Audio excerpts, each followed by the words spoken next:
manejaba el hecho de que, bueno, como es mi socio, no le voy a pagar despido, pero en realidad había una situación, una relación de dependencia. Esta situación se extendía de alguna manera, pero a fines del año 83, el gobierno, porque recordemos que el plan de desarrollo pesquero se desarrolló durante la dictadura militar, o sea, era bastante difícil reclamar derechos y organizarse sobre todo para reclamar estos derechos. En el 83, porque se venía de una situación en la que se repetían estos juicios y dependía del criterio del juez, si el juez veía que era una relación de dependencia o era una sociedad comercial, entonces el gobierno dictatorial de la época decide, bueno, está bien, nosotros por decreto ley vamos a decir que cuando se trata de trabajo y de remuneración a la parte, el contratante, el armador, no tiene ninguna responsabilidad. O sea, por decreto se dice todos, se va a contar como si todos fueran socios, digamos. Entonces, ante este hecho, la Asociación de Trabajadores Marítimos, que después va a devenir en el Sindicato Nacional de Trabajadores del Mar, decide ir a una huelga total, porque además se le habían retenido las libretas, sí, o sea, no podían tampoco trabajar. En esta huelga, ¿qué duró? ¿Cuántos meses? 3 meses. 3 meses. Más, creo que más. Se desarrolló también una huelga de hambre por parte de 19 trabajadores y fue un hito importante en la reorganización del movimiento obrero. Claro, fue una de las primeras huelgas que hubo en la dictadura, ¿no? Porque claro, en el Ministerio de Trabajo había un coronel que era el ministro de Trabajo, Valentín. Claro. Que lamentablemente falleció.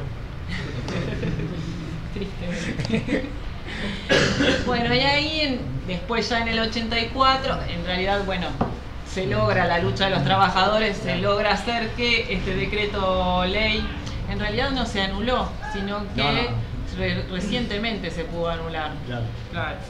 Pero bueno, con la vuelta de la democracia se volvió a otro tipo de negociación y se reconoció la relación de dependencia cuando un trabajador del mar tenía más de 100 días trabajando en un buque. Sí, a partir de la huelga pues vienen los convenios. Claro, empezaron a realizar convenios. Claro. Pero después, en esos ciclos de la historia, vienen los años 90, en los que en realidad los convenios colectivos se continúan haciendo, pero bueno, se incita la instalación de cooperativas de servicio y volvemos a la situación en la que los trabajadores se pagan la ropa, se pagan la seguridad social y en realidad son contratados por la empresa armadora. En realidad esto se enmarca en lo que fue la desregulación laboral total que hubo en los 90, o sea, era para todos los rubros la misma situación. Acá, como les decía, se incita a la creación de cooperativas, pero también hay un arribo importante de buques coreanos y es bastante común, revisando el archivo, acceder a noticias y notas sobre el abuso o situaciones de maltrato en buques coreanos. Los atuneros siempre fueron extranjeros. ¿Tiene que ver Moon ahí? Perdón. Sí. Sí. Sí, porque tenía 19 buques pesqueros en los 90 en Uruguay. Y todos en realidad trabajaban con pabellón nacional también, aunque la tripulación era mixta, eran uruguayos y coreanos. Los atuneros siempre Ahí fue fueron cuando extranjeros. radio. En el 90 fue cuando se hicieron dueños de radio. Sí, también fue toda claro, esa época. ¿Los atuneros siempre fueron extranjeros? Sí, japoneses. Sí. ¿Cómo, perdón? Porque hay nombres que se recuerdan todavía. Sí, pero eso mucho antes. Hubo una flota muy importante en esa época también. Estaban en Xingu. Otro tema. Claro. Bueno, como decíamos, la sobreexplotación de las especies en las que se había concentrado la captura, por ejemplo la merluza, y que hoy por hoy continúa siendo un tema bastante delicado, el tema de, bueno, no permitir los tiempos de regeneración de las especies.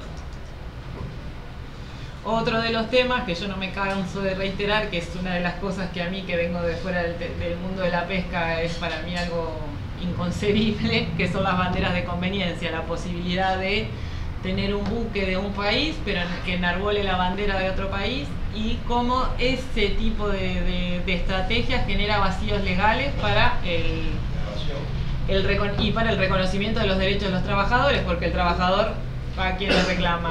Me subo a un barco que en realidad es de Estados Unidos, pero la bandera es de Honduras, y Honduras que... Se han dado casos de entrar a robar a aguas que no están permitidos pescar. Es bueno jurisdiccional. Con banderas. Con el pabellón nacional, por ejemplo, se hace eso también. De un país Claro. se culpa. Sí, bueno, son Sí, también llamadas pasa por banderas eso. de conveniencia, pero en las jergas son banderas piratas, porque habilitan ese tipo de actividades poco lícitas, digamos. Pero es también algo que permite la ley, pero a la vez se usa para evadir una cantidad de impuestos y de responsabilidad para con los trabajadores. Y de entre todo este mundo de fronteras y de cruces y bueno, del mundo del mar en sí, nos pareció súper interesante publicar estas memorias con ese objetivo, con el objetivo de dar a conocer los aspectos humanos de la producción, o sea, qué implica ser trabajador del mar para la vida de una persona. Siempre nos llegan las cosas ya terminadas, pero bueno, poco sabemos sobre el que hace el papel, no sé, el técnico forestal que está trabajando. Todo tiene un proceso social, digamos. Todo lo que nos llega terminado tiene un proceso social que nosotros no conocemos. Como cuando se habla de industria, se habla sobre todo de capitales y de la necesidad de inversores y nada más, pero bueno, ¿quiénes mueven esas cosas? ¿Quiénes mueven esas máquinas? ¿Quiénes tripulan esos barcos? Somos seres humanos y las actividades que realizamos para que esto esté terminado tienen determinadas implicancias en nuestra vida, con nuestras familias y demás. Entonces por eso nos parecía muy interesante, además porque el testimonio en sí nos da una manera más hasta amena de hablar de ciertos temas, digamos, ¿no? Porque uno lo cuenta o lo lee como un relato, como una historia, una autobiografía que bueno, uno está esperando a ver qué pasó después, digamos. Perdón, ustedes navegan casi toda la mayoría, ¿no? ¿O no? ¿Navegan la mayoría, digo? ¿O son estudiantes? Así que son ya...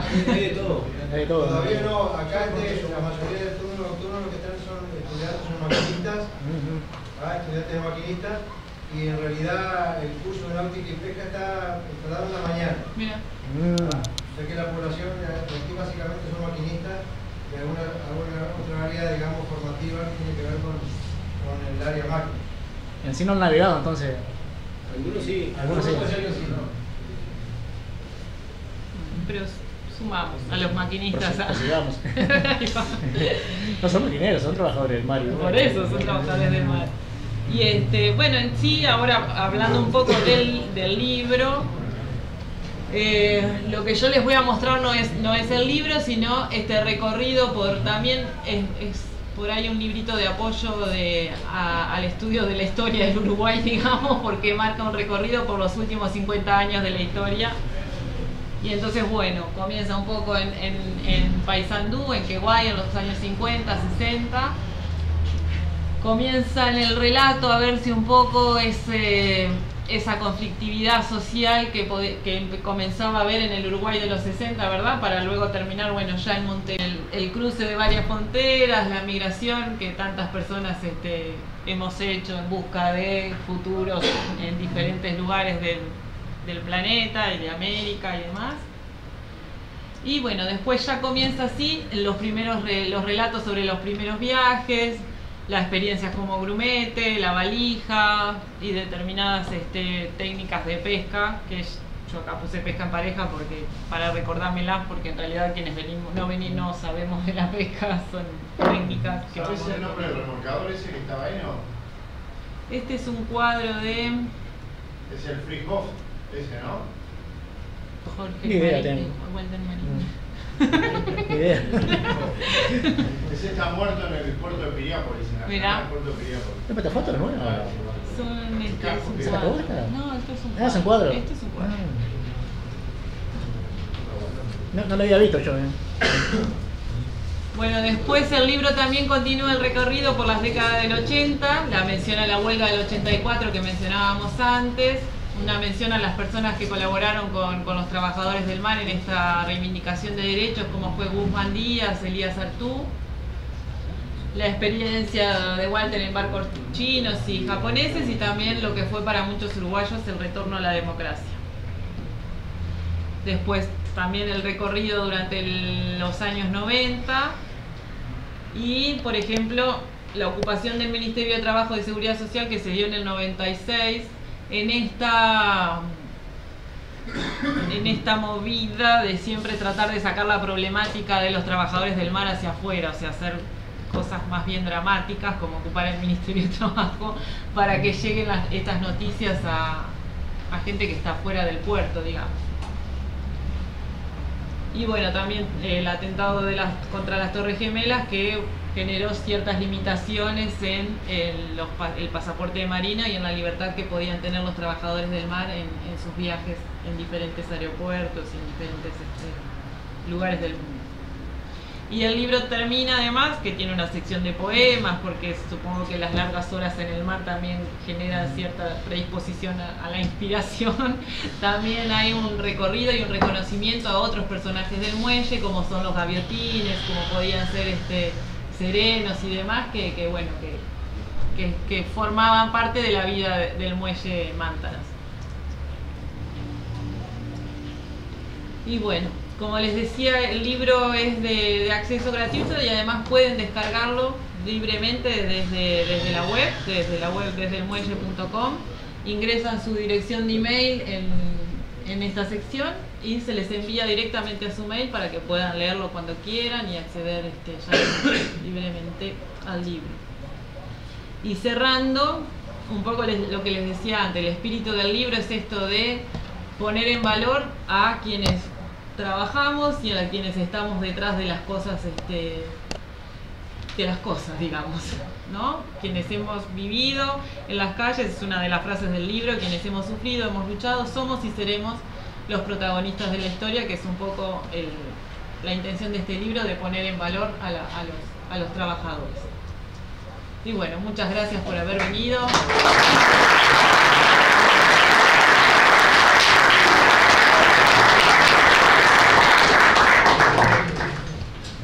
No sé si tienen preguntas, comentarios.